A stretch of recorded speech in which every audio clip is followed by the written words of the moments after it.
नमस्कार, कैसे हैं आप लोग। उम्मीद करता हूं कि आप लोग बहुत बेहतर होंगे। जैसा कि आपको पता है कि एसएससी सीएचएसएल 2024 की आंसर की आपकी आउट हो चुकी है। आप सभी ने अपने जो मार्क्स हैं वो चेक कर लिए होंगे। हमारे पास 1 लाख प्लस एस्पिरेंट का डाटा आ चुका है और ये जो डाटा है वो एक्चुअल डाटा है। तो यहाँ पे क्या है, जो हम एनालिसिस करेंगे वो कहीं ना कहीं एक सटीक एनालिसिस होगा।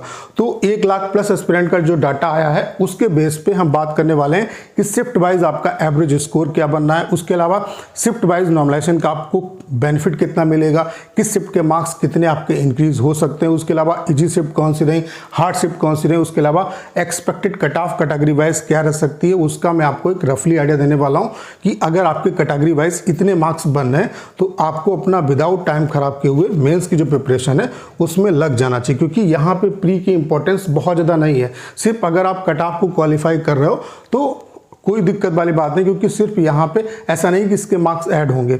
आपका जो मेन सिलेक्शन होगा वो मेंस के बेसिस पे होगा। तो आपको अपना टाइम ज़्यादा खराब करने की जरूरत नहीं है। आप मेंस की प्रिपरेशन में आपको लग जाना है। तो इस वीडियो से आपको बहुत कुछ सीखने को मिलेगा।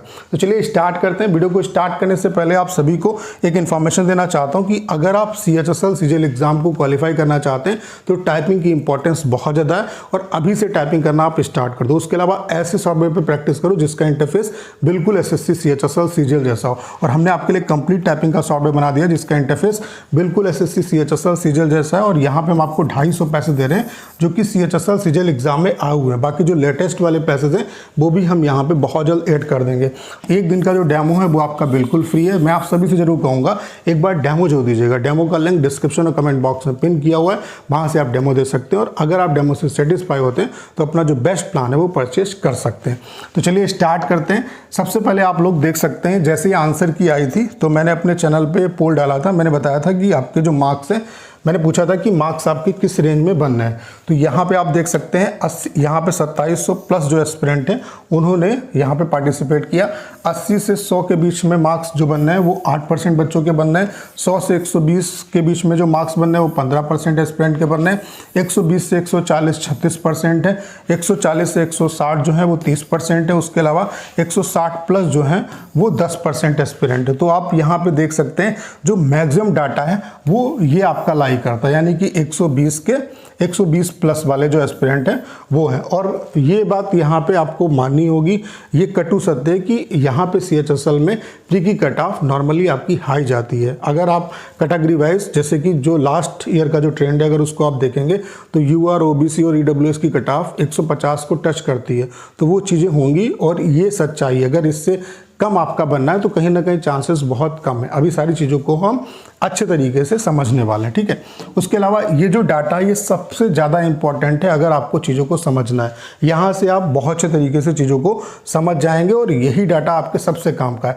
यहाँ पे आप देख सकते हैं कि 190 प्लस स्कोर करने वाले कितने एस्पिरेंट हैं, 0 एस्पिरेंट हैं। 190 प्लस एस्पिरेंट का स्कोर करने वाले कितने हैं, 0 एस्पिरेंट है। 180 प्लस स्कोर करने वाले 25 एस्पिरेंट है। कैटेगरी वाइज आप देख सकते हैं। उसके अलावा ये जो डाटा मैंने लिया है वो रैंक मित्रा से लिया है, ठीक है। तो इसका मैं कंप्लीट जो क्रेडिट है वो मैं रैंक मित्रा को देता हूं, ठीक है। ये डाटा जो है वो मैंने रैंक मित्रा से लिया है तो इसका कंप्लीट जो क्रेडिट है वो रैंक मित्रा को जाता है। यहाँ पे आप देख सकते हैं 160 प्लस स्कोर करने वाले कितने हैं, 3506 एस्पिरेंट है। 150 प्लस स्कोर करने वाले 11080 एस्पिरेंट है। 140 प्लस स्कोर करने वाले 22229 एस्पिरेंट है। 130 प्लस स्कोर करने वाले 34816 एस्पिरेंट है। 120 प्लस स्कोर करने वाले 46603 एस्पिरेंट है। तो बाकी आप ये डाटा देख सकते हैं। यहाँ पे लगभग आप देख सकते हैं ये जो डाटा है वो 97,000 प्लस एस्पिरेंट का डाटा है, ठीक है। तो यहाँ पे यहीं से आपको चीज़ें समझ में आ जाएंगी। सबसे पहली बात क्या है कि ये 1 लाख के आसपास बच्चों का डाटा है तो एग्जाम तो इससे भी ज़्यादा एस्पिरेंट ने दिया है। तो यहाँ पे क्या है कि अभी थोड़ा बहुत मल्टीप्लिकेशन फैक्टर जो है वो काम करेगा। आप ये मान के चलो कि 1.2 या 1.5 का मल्टीप्लिकेशन फैक्टर जो है वो यहाँ पे डेफिनेटली काम करेगा। अब सबसे पहले आपको ये समझना होगा कि कट ऑफ कितनी क्या बन सकती है, वो चीज़ें आपको यहीं से समझ में आ जाएंगी। जैसे यहाँ पे क्या है कि हम मान के चलते हैं कि अगर 10 गुना बच्चों को क्वालिफाई करेंगे वो तो 37,000 के आसपास जो बच्चे हैं वो ये क्वालिफाई कर सकते हैं। यानी कि अगर 37,000 बच्चे क्वालिफाई होंगे तो जितने बच्चे, पिछला भी ट्रेंड आप उठा के देख सकते हो, अगर 37,000 बच्चे क्वालिफाई होंगे, या मान लेते हैं सपोज 40,000 बच्चे, जैसे फॉर एग्जांपल मैं बता रहा हूँ कि अगर 40,000 बच्चे क्वालिफाई हो रहे हैं तो आप ये मान के चलो कि उसमें 20,000 बच्चे जो होंगे वो यूआर की कट ऑफ को क्वालिफाई कर रहे होंगे। यानी कि जितने बच्चे क्वालिफाई आपके करते हैं उसमें से आधे एस्पिरेंट यूआर की जो कट ऑफ है उसको क्वालिफाई करते हैं। तो यहाँ पे आप ये मान के चल सकते हो जैसे कि यहाँ पे 150 प्लस जो है वो 11,080 का डाटा आ रहा है। तो अभी यहाँ पे जब मल्टीप्लिकेशन फैक्टर लगाओगे तो 37,000 में आप ये मान के चलो कि अगर 37,000 बच्चे पूरा ओवरऑल टियर 1 एग्जाम क्वालिफाई करते हैं तो आप ये मान के चल सकते हो कि यहाँ पे 18,500 जो बच्चे हैं, 18 दूनी 36, यानी कि 18,500 जो बच्चे हैं वो यूआर की कट ऑफ को यहाँ पे क्वालिफाई करेंगे। तो ये जो रैंक है वो 150 प्लस जो रैंक है वो 18,500 पे बन रही होगी, क्योंकि थोड़ा सा मल्टीप्लिकेशन फैक्टर अगर यहाँ पे आप 1.5 का भी ऐड करोगे, यानी कि आप ये मान के चल सकते हो कि 145 से 150 के बीच में ये आपकी रैंक बन जाएगी 18,000 के आसपास। ठीक है, इसका मतलब है जो कट ऑफ आपकी यूआर, ओबीसी और ईडब्ल्यूएस की रहेगी वो इसी के बीच में आपकी लाई करेगी। ये बात आपको यहाँ से समझ जानी चाहिए। ठीक है, बाकी अभी हमारे पास और जब डाटा आ जाएगा तो उसको हम और अच्छे तरीके से एनालिसिस करने वाले। ठीक है, उसके अलावा आप देख सकते हैं कि आपका रेंज वाइज स्कोर क्या आ रहा है, जैसे कि 160 से 200 के बीच में स्कोर करने वाले 3511 एस्पिरेंट, 150 से 160 के बीच में स्कोर करने वाले 3580 एस्पिरेंट, 140 से 150 11,164 एस्पिरेंट, 130 से 140 12,607 एस्पिरेंट, 125 से 130 6,064 एस्पिरेंट, 120 से 125 स्कोर करने वाले 5736 एस्पिरेंट, 115 से 120 स्कोर करने वाले 5205 एस्पिरेंट, 110 से 115 स्कोर करने वाले 4885 एस्पिरेंट है। तो ये डाटा आप देख सकते हैं। अब बात कर लेते हैं कि शिफ्ट वाइज आपका एवरेज स्कोर क्या रहा और नॉर्मलाइजेशन में कितना बेनिफिट होगा और किस तरीके से नॉर्मलाइजेशन आपका अप्लाई होता है। ठीक है, तो आप देख सकते हैं सबसे जो हार्ड शिफ्ट रही है वो आपकी 2 जुलाई की, जो ये 5:15 बजे वाली जो शिफ्ट है ये सबसे आपकी हार्ड रही है। यहाँ पे जो एवरेज स्कोर बनना है वो 103.29 बनना है। ऐसे ही आप देख सकते हैं 10 जुलाई की जो 2:30 बजे वाली शिफ्ट है ये भी आपकी हार्ड है, यहाँ पे 103.36 स्कोर बनना है। उसके अलावा अगर हम टॉप 5 की बात करें तो आप देख सकते हैं उसके बाद है 9 जुलाई की आपकी 9 बजे वाली जो शिफ्ट है, यहाँ पे 104.66 एवरेज स्कोर बनना है। उसके अलावा 2 जुलाई की जो 2:30 बजे की शिफ्ट है यहाँ पे 106.48 एवरेज स्कोर बनना है।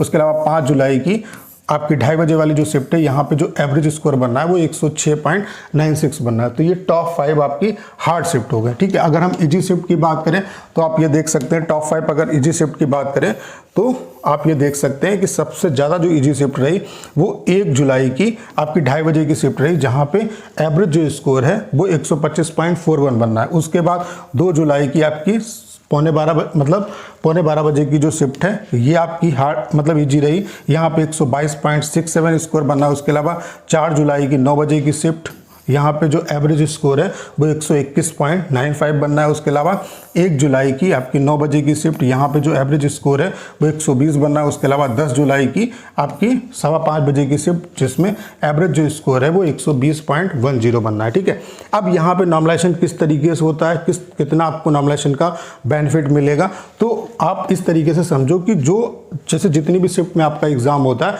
उसमें जो सबसे मैक्सिमम स्कोर जिस शिफ्ट का होगा उसे बेस लाइन मान लिया जाता है, यानी कि ये आपका बेस हो गया।